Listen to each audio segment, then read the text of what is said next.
More than one person in this room has told me that their dream is to own and operate in a hotel. I'm naive enough to believe that by having a hotel experience that has positive impacts on people that come and stay with us, that can have a ripple effect and ultimately make the world a better, more interesting place to live. I think there's a difference between service and hospitality. Service is expectation, hospitality is beyond expectation. I love that feeling because it makes me feel alive. Welcome to the first episode with my dear friend Shiv. Shiv, I want to throw you a date. Okay. January 15th, 2020. Jan 15, 2020. Do you remember what happened? I do remember what happened. That was the first time when we met. That's right. And we were speaking on a panel. And I had to dig up the title of the panel. I think it was called How Family Businesses Create Lasting Success. Yes.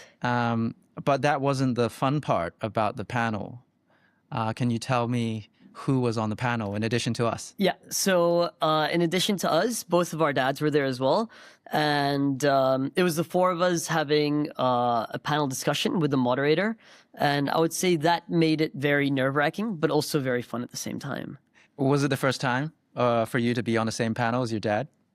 In that sort of forum, yes, it was. And yeah. How was it? Like, I'm sure you don't remember what actually you said, but how did it feel at that time? No, I don't remember a word of what I said, to be honest with you. And I just remember being like, at that time I wasn't in the business. And I was like, I really hope I don't say something wrong. Yet at the same time, I, need to be able to communicate effectively what it's like being outside of the business in a family dynamic and what that looks like. And that's kind of what I remember from that. So we'll get into the hotels you run in a moment. But I wanted to maybe take a step back and to give me some context on your career before you went back to work for your family. So if I'm understanding this correctly, you were a true and true creative. You could say that, yeah. And you built a lot of interesting different creative projects. So maybe we could take Young Soy Gallery as a first one. Could you tell us more about that? Absolutely. So actually, I'll take you a little bit further back. When I was at university, I was getting into making a lot of videos. And I would say, my first true love was video production. And that's why I was kind of nerding out over this setup earlier. I was like, wow, look at all these things. Blackmagic this, Rode mic here, whatever it is. Video production was my first true love. And I think that sort of allowed me, when I came back to Hong Kong after university, to explore creative industries in Hong Kong. And so working in video production allowed me to meet a lot of artists, a lot of, video editors, videographers, photographers, etc. And then in COVID, so when I started Young Soy Gallery, it started off as a joke between my friend Alexander and I. And, I was working at a video production company. December 2019, I decided to leave my job, and 2020, I was going to take a gap year, and I was going to do like my version of Eat, Pray, Love, and I remember in February, I was in India at a philosophy school where you wear the same uniform and you wake up at 4 a.m. and you study philosophy, and I was there for 1 week. While I was there, I got a notification about Art Basel in Hong Kong being canceled because of COVID, which was just sort of starting around that time. And in my group chat with my friends, we love to joke around in that group chat, and we were like, oh, this is so silly that Art Basel is canceled. And, even though Art Basel itself is a very intense event, I think that there's a lot of really cool things that happen around Art Basel that really give Hong Kong a lot of joy and excitement. And when Art Basel got canceled, all of those things got canceled alongside of it. So we said, what if we did our own version? Again, completely as a joke. And we were making fun of different names that we could come up with to sound like Art Basel. And the first one that came up in mind was F.Art Basel. So fart basil, right? And the F dot was essentially, it could stand for anything. It could stand for the F word. It could stand for free. It was, again, just a joke. Then the next morning when I woke up at 4 a.m., I had gotten a whole deck, a branding deck for what this brand could look like. And Xander's background is graphic design. My background at the time was video production. So when I saw that, I was like, are you actually keen on doing this? He's like, I thought you were serious when we were talking about this yesterday. And then we decided to, just pursue it a little bit, see what happens. When we came back to Hong Kong, again, we were really bored because we were both unemployed. We couldn't travel. And so we made a video where we dressed up as these fancy art people and we're like, oh my God, the world really needs art right now. And, this and that. And then we put the video online and it went viral by Hong Kong standards, which means like 36 views.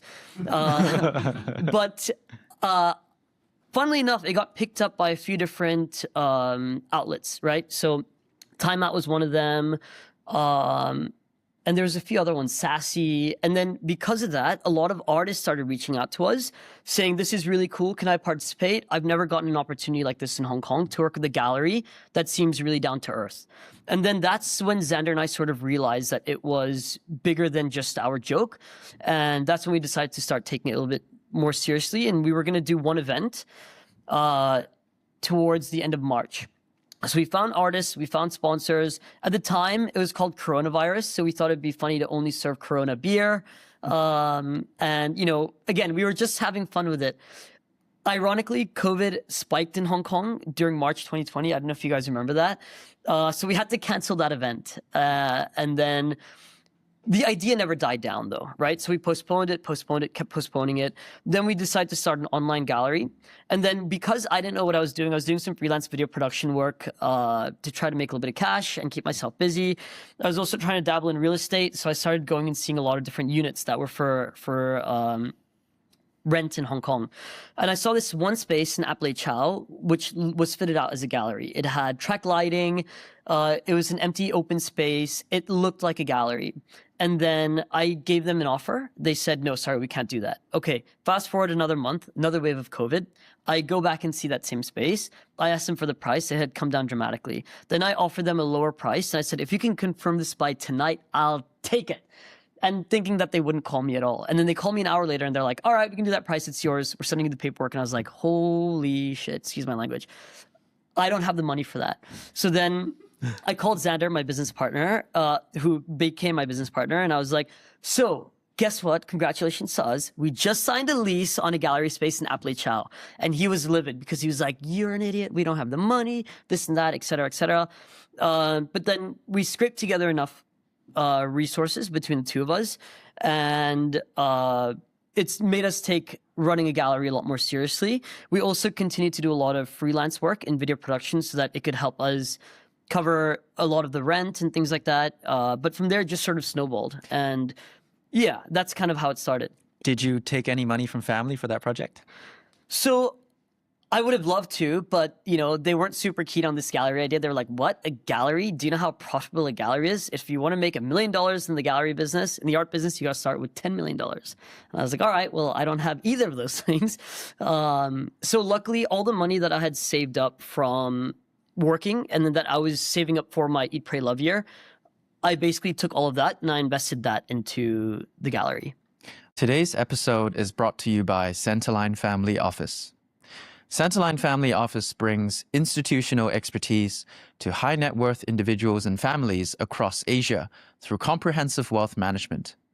Led by experienced financial veterans, the firm specializes in cross-generational wealth preservation and holistic financial planning, helping clients transition capital into sophisticated global portfolios. Driven by a vision of philanthropy and impact, they integrate purposeful giving into asset management to create meaningful legacies. By pairing social impact with robust risk frameworks, Centaline Family Office helps families to navigate volatile markets and secure long-term, multi-generational growth.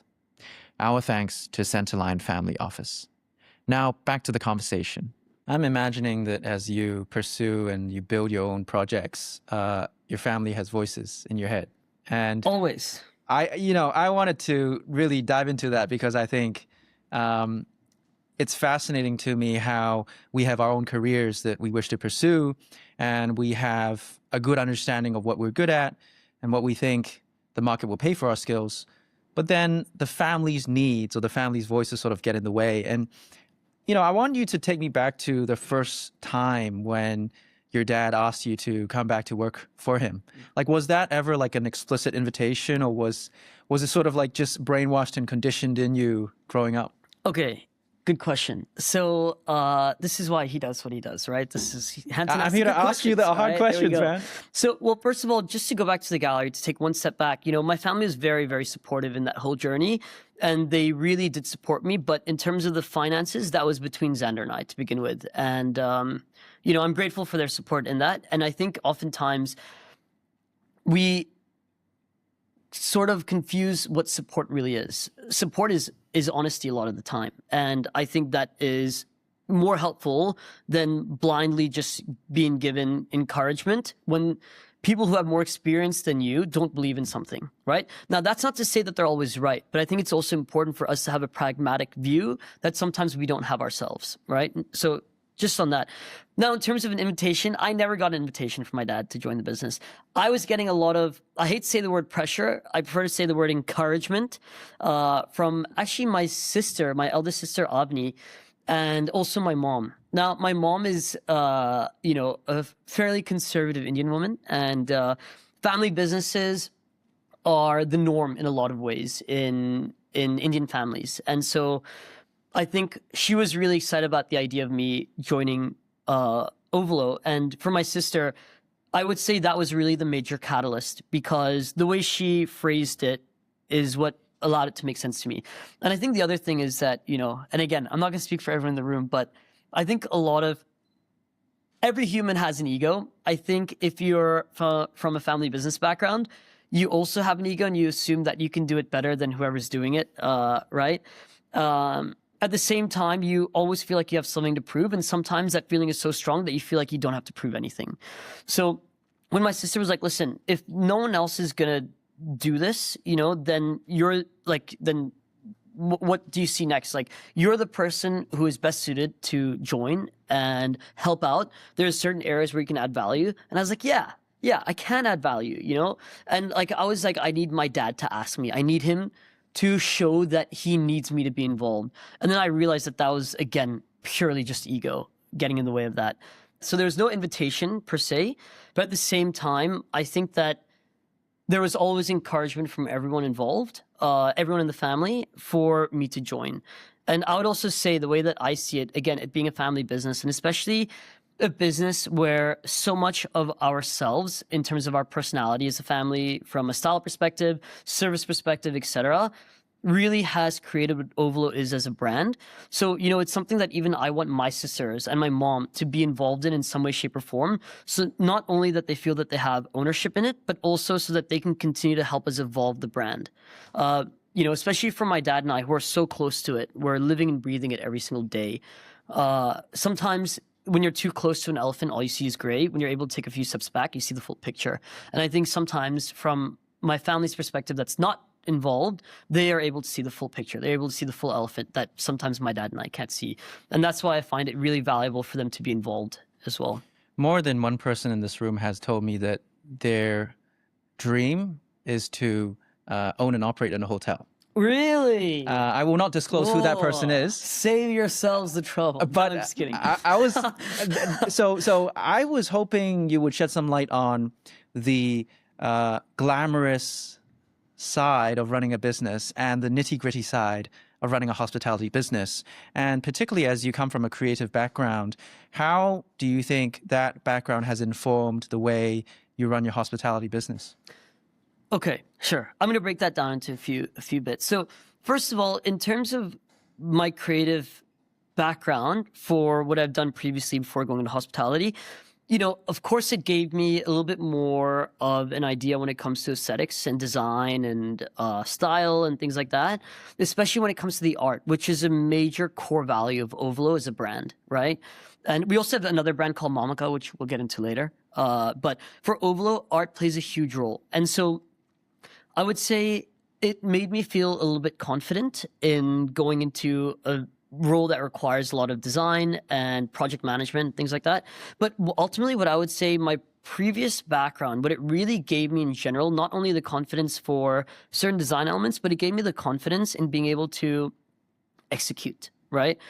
when we were running the gallery, we had to do so many things by ourselves. We weren't a size gallery where we could hire art handlers with white gloves and things like that. It was me and Xander wearing the construction gloves and carrying things. And again, we had to really put in blood, sweat, and tears into making it work. And there was a lot of things about it that we were able to make work. Again, we were written about in the New York Times. We did an exhibition in New York, Singapore, Zurich. And these are all things that we did while managing our own P&L, while managing a team. At one point, we had 3 exhibitions running at the same time, 1 in Zurich and 2 in Hong Kong, right? So we were operationally pretty sound. And that came down to our ability to operate and execute, right? So that gave me a lot of confidence going into Ovolo, that I had a little bit of experience from being able to effectively manage a team, essentially. If I did not have that confidence, I feel like I would have been a lot more unsure of myself and my ability had I not had that experience, right? So I would say that played a big role. Now, going to the hotel industry, it is not as glamorous as you think. The kinds of brands that we are and the business that Ovolo is that right now we're owner operator, right? So that means that we're actually combining 2 different major parts of the industry under one umbrella. So the owner part is owning the asset, right? We own the property. The operator part is actually operating the asset. Majority of hotels that you see around the world, and even in Hong Kong, things like that, there are separate companies that own the asset that then hire management companies to come in and run the property. Now, typically these management companies will also license you the brand, right? So let's say I have a building that's got the capability of 100 hotel rooms. I'll do what's called an operator select, and then the likes of, depending on the quality of the building, the quality of the asset, the likes of Four Seasons, Ritz-Carlton, Marriott, various brands of different calibers will pitch to you and say, this is the performance we believe we can achieve for you at your property. Pick us, right? There's a lot more to go into detail about that, but I'll leave it at that for now. And now it's gone even further, where there's a lot of companies that are actually extracting the brand component out of the operations, and that's called white label management. So you can own the building, right? And then you can decide that you like a brand and franchise that brand, or create your own brand, then hire someone who knows how to operate a hotel to come in and do the operations for you under your picked brand, whether it's, again, a franchise brand or a brand that you've created. The Hampton Inn, that's a real hotel name, by the way. That's a real brand, okay? So it's being segmented that much. And just to go back to the asset side, that can also be segmented where you have multiple investors or owners for one asset, like a syndicate, right? Or a fund. And sometimes that fund or owner will elect a separate asset manager that will do the operator select and things like that. So there's 4 verticals ultimately, right? There's owner/investor, asset manager, operator, and then brand. And Ovolo is unique in the fact that we do all 4 of them right now, right? Now we're exploring going asset light, and we've announced our first franchise property that's going to be coming up in Perth in 2028. But right now we do all of those things. And that means that we're constantly juggling a lot of different aspects of different businesses in order to achieve a desired outcome, right? So let's just take the operations and the brand. Let's leave the asset side out of it for now. Operations for hotels is very, very painstakingly difficult.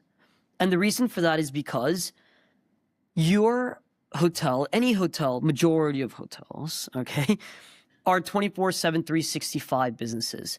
That means around the clock, you always have one of your teammates that's on duty or working, at least one teammate, okay? At the same time, you have people checking in and checking out every single day. You are very susceptible to market conditions. Unlike a long stay business or, apartments that you rent out, things like that, where you have a guaranteed rent for 1 year or 2 years or whatever it is, or 1 month in the case of long stay. For hotels, it could be just one night, right? Our average length of stay at Ovolo Hotels is 1.9 nights, okay? That's nothing. That means every 1.9 nights, so to speak, we have to change the sheets, do a clean of the room, etc., right? It is very, very intensive. there's a lot of different costs that you have to take into account that aren't necessarily factored into those as well, right? Like, for example, if you have an F&B venue, if you have a spa, if you have other operating departments, how does that all factor into operating a hotel? So again, the glamorous side of it isn't really there, in my opinion, to be honest with you. That's how I see it. I would say the glamorous side of it for me is being able to do something I enjoy. I love operations for hospitality because it's so intense. I have ADD, right? Some form of ADD. And for operating a hotel, you have to have your mind on 10 different things that are happening all at the same time in different places, right? I love that feeling because it makes me feel alive. And that's one of the reasons why I'm grateful to do what I get to do. But in terms of the glamorous part, you walk into the hotel, oh, Mr. Jhunjhnuwala, welcome back, this, that, oh, here's a hot towel, here's a glass of champagne. None of that. I'm a mule, okay? When I go from here to Australia, which I go every month, I'm taking samples of name tags and paper and things like that, and I'm hauling it. I'm putting it in the overhead compartment if it's got a battery in it, like portable lights and things like that, It's again, a lot of fun, but I would say the glamorous part isn't there. I would also say a lot of the reason for that is because we operate like a startup in a lot of ways. Ovolo is still in its infancy as a business. It's a hotel brand. We're only, 14 years old, 13, 14 years old, right? So if you look at other hotel brands that have been around for almost 100 years, if not longer, we're just a baby. We're still figuring out who we are. We're still trying to figure out our identity. We're like a rebellious teenager that's finally, about to go through puberty. That's how I see it in many ways. And I think that's really exciting because that allows us as a brand to still be very elastic and shape what the experience looks like for us in the long run. But again, that for me is the glamorous part. That's exciting to be able to shape a brand and play a role in coming up with what our guest experience looks like that can potentially have a positive impact on people that come and stay with us, that could then potentially have a ripple effect on those people that they interact with. And I guess ultimately what I'm saying is that I'm naive enough to believe that by having a hotel experience that has positive impacts on people that come and stay with us, that can have a ripple effect and ultimately make the world a better, more interesting place to live. I'm naive and delirious enough to believe that. And that's why I've dedicated my life to this. That's why I have my reputation rolled up in it. And that's why I don't want to do anything else. It's clear that managing downwards is taking up a lot of your time. Let's talk about managing upwards. Yeah. I want to quote you on a comment that you made about two things that your dad tells you from time to time. The first thing is, why are you telling me this? Go figure it out yourself. Yeah. And then the second thing is, why didn't you tell me sooner? Yeah. I needed to know about this today. Mm-hmm. So walk us through, how does managing upwards look like in a family business? It's a very tricky balancing act, I would say, because oftentimes, especially in my role, I'm sort of a conduit between our CEO, who's my dad, and the rest of the business, which is, anyone from our managing director in Australia to our general managers in Australia, our suppliers, everyone else, essentially, right? And of course, he interacts with a lot of them as well. But for a lot of major projects, I'm sort of the one who's working with our team, which we then take forward to him as recommendations. And we'll put also forward what our recommendation is and say, okay, these are the three options. We recommend going with option B for this reason. That's sort of how, a lot of it worked in the beginning. And also now, it's changed a little bit now, and I'll get into a little bit of that later, but that's the how it works. So I would also say that, managing that is difficult and there's no correct way to do it. I heard a speech once by this Navy SEAL commander who was speaking at some graduation ceremony in the US. And he says, sometimes you have to be okay with being a sugar cookie. And essentially what that means is that when you would mess up, you would have to go and get yourself wet in the ocean, then go and roll around in the sand, and you would essentially look like a sugar cookie. And the one thing that I took away from that is that it's okay to be a sugar cookie. All you have to do is get up, dust yourself off, and keep going. I would say very similarly, in these situations, it changes day to day. And I don't think this is unique to my dynamic with my CEO/dad, right? But also at the same time, it's something that changes. So one thing that he might say to me, why didn't you talk to me about this sooner? On a different day, it might have been, why are you bringing this to me, right? It's very, very volatile in terms of what the expectation is. I would say that also takes time for you to understand how each other work, what each other care about, in what circumstances, given that I and he also have an idea of what's going on in the overarching business and why he might care about something more specifically one week than he would in a different week, right? So I think it's about being conscientious of that, but also knowing that it's okay because you're not always going to get it right. You just have to use your best judgment. That's pretty much how I feel about that. And were you the first person in your generation to go back to work for your family? No. So Avni, my eldest sister, I have two older sisters, Avni and Avisha, and then myself. Avni joined the business first. She's the eldest, so she was out of college, and she had a few different jobs here and there. And then she helped out with Ovolo. And she's still involved a little bit, but she's kind of like, involved in certain projects and not involved in other projects. And I ask because that's another crucial part of family businesses that people overlook. It's managing sideways. Yes. It's how you work with your siblings, because your siblings are going to be working with you longer than your parents in some ways. And so how has your relationship with your siblings evolved as both of you, or one after the other, join the family business? That's a very difficult part, because growing up with these individuals, your siblings, right, you have a very different dynamic to how you would with other teammates. And also at the same time, in our case, we have very different ideas when it comes to things that are important to us, but mean nothing to anyone else. All right. For example, we're building a new website for Ovolo. Check it out. In 3 months, it'll be ready. It's looking pretty good. When you click on the drop down, should it say explore more or see more? These are such minute details that no one really cares about. Ultimately, does it change the bottom line? No. As someone who's worked for, my family's family office for 6 years, I enjoy every moment of figuring out how I steward the wealth for 2 more generations to come. And investing is just something that I really enjoy. Mm-hmm. And I think I made the mistake of asking you this question when I asked you, did it ever occur to you to sell the business in your lifetime? And wouldn't it be great for you to go start your own family office and invest with me as well?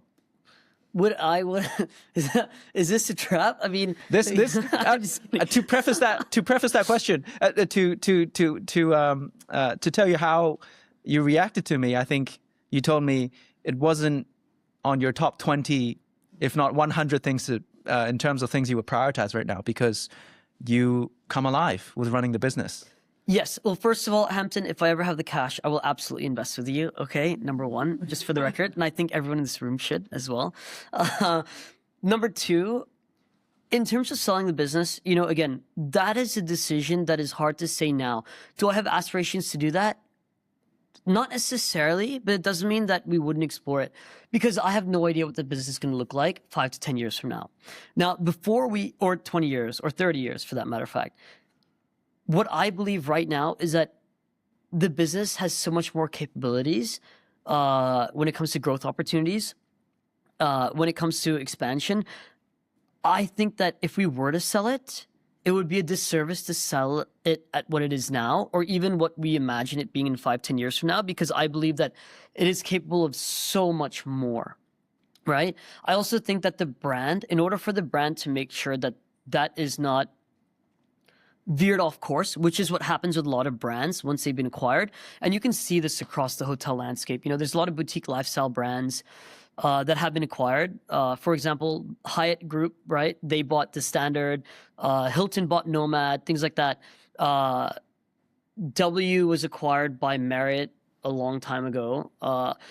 When you see these brands get acquired, they oftentimes have to adjust so that they can sit within the framework of these large networks like Marriott Bonvoy, Hilton, Accor, etc.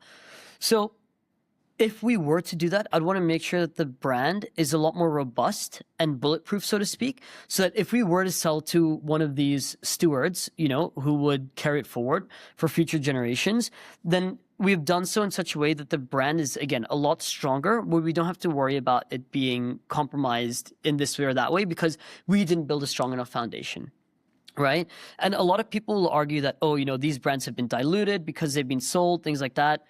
I don't know if I fully agree with that. I think there's some truth to that. But at the same time, I also think it's just because a lot of the networks try to expand those brands so fast that it dilutes the offering of those brands specifically. And I would want to make sure that if we were to sell the brand, Ovolo as a brand, that we would do so with the right partner or buyer who understands that it's not about quantity, it's about quality, right? And not spreading the brand out too thin that it dilutes the desire for that brand.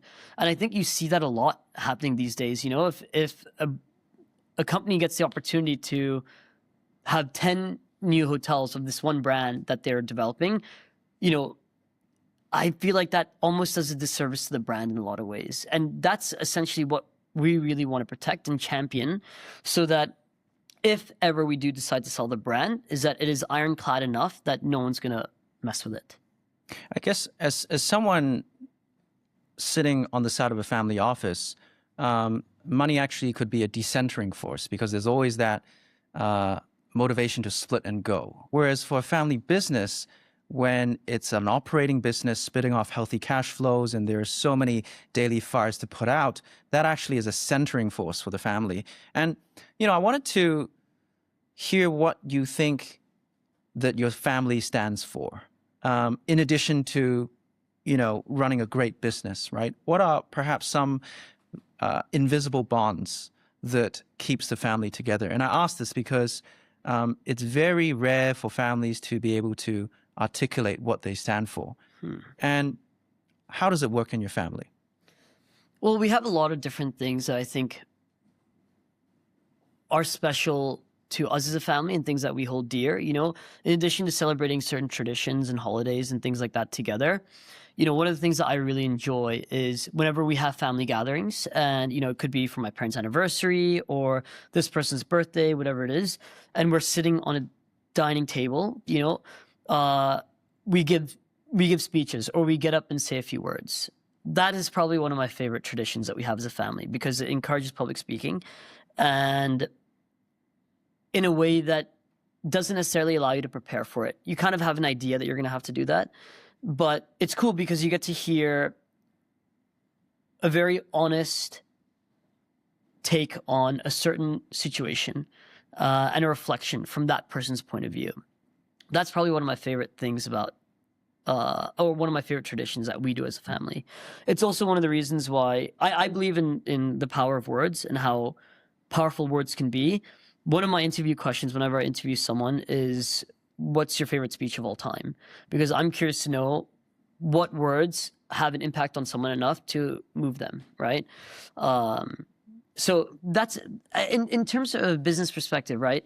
I would say that there's a lot of different things that we all care about. We all care about art and design. We all care about service and expectations, right? And I think there's a difference between service and hospitality. Service is expectation. Hospitality is beyond expectation. And I think one thing that we all buy into is that hospitality is different to service. And the beautiful thing about it is that it's as much fun to give as it is to receive. If I'm not mistaken, don't quote me on this, all right? It's either I know it's a part of Indian culture. I don't know if it's specifically Hindu or not, but we have an old saying, which is when guests walk into your home, you are to treat them like God. And I think a lot of that idea has penetrated into our service philosophy as a hotel brand. And I would say a lot of what I've learned from that in terms of how you treat people, how you treat guests that come into your home, a lot of that I've learned from my parents. And I would say that my sisters would say the same thing as well. And of course, running a hotel versus having guests come and stay at your home are two completely different things.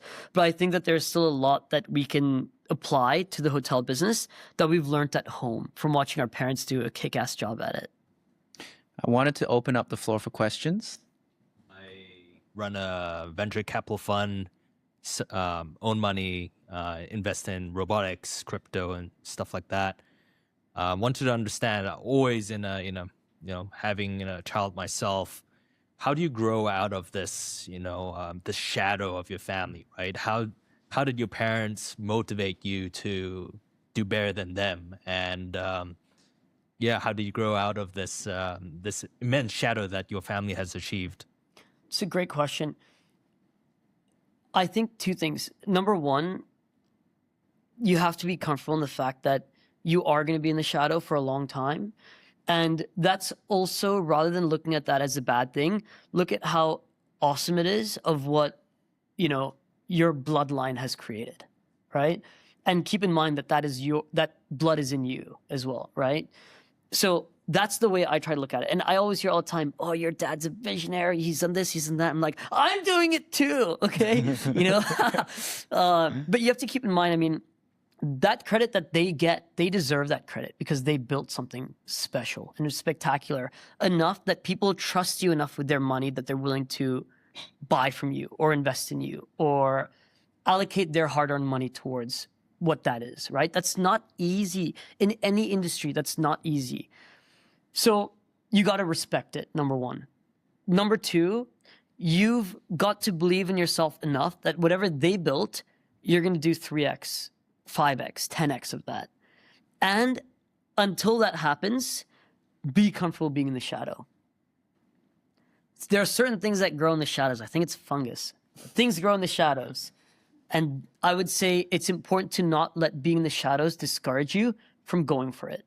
And at the same time, I would also say that it's really important to utilize the experience that they have rather than trying to do everything on your own. Because oftentimes I feel like the next generation has something to prove, right?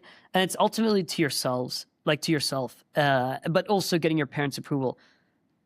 Don't be afraid to ask for help, because I think that is probably one of the strongest skills any leader can have, is being willing to ask for help and being vulnerable. Hello, hi, nice to meet you. I'm Angela. Hello. I'm a hotel fan, but definitely not an expert as Justin.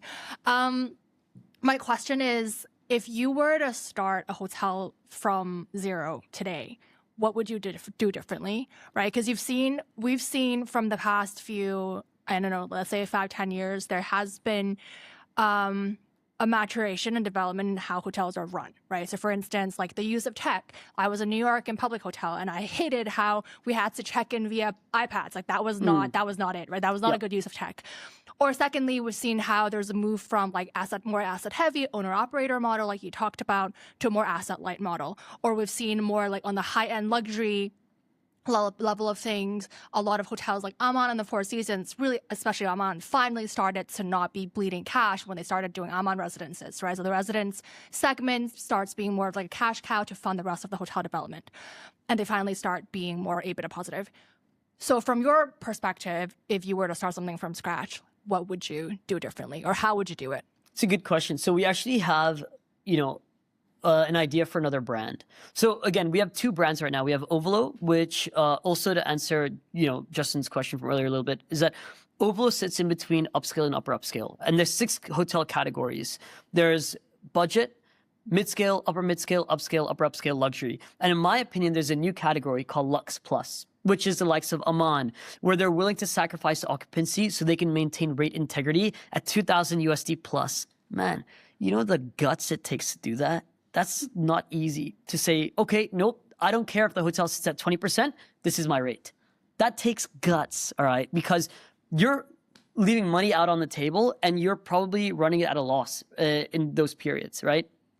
So Lux Plus is a new category, I would say. And I think Rosewood is slowly inching towards that as well. I would say Mandarin is slowly inching towards that. And there's a few other brands as well, right? When you look at very specific one-off hotels, is it Cheval Blanc? Like that's another brand that's inching towards that. So Ovolo sits in between upscale and upper upscale. And I would say now we're renovating our Sydney property to reposition Ovolo as a brand. And we're looking to firmly cement ourselves in an upper upscale category that's just slowly inching towards a luxury brand without going there fully, right? So that's where I would say Ovolo sits. Sister and I have often spoken about the idea of doing a luxe brand or an ultra luxe brand, to be honest, Lux Plus, as we like to say.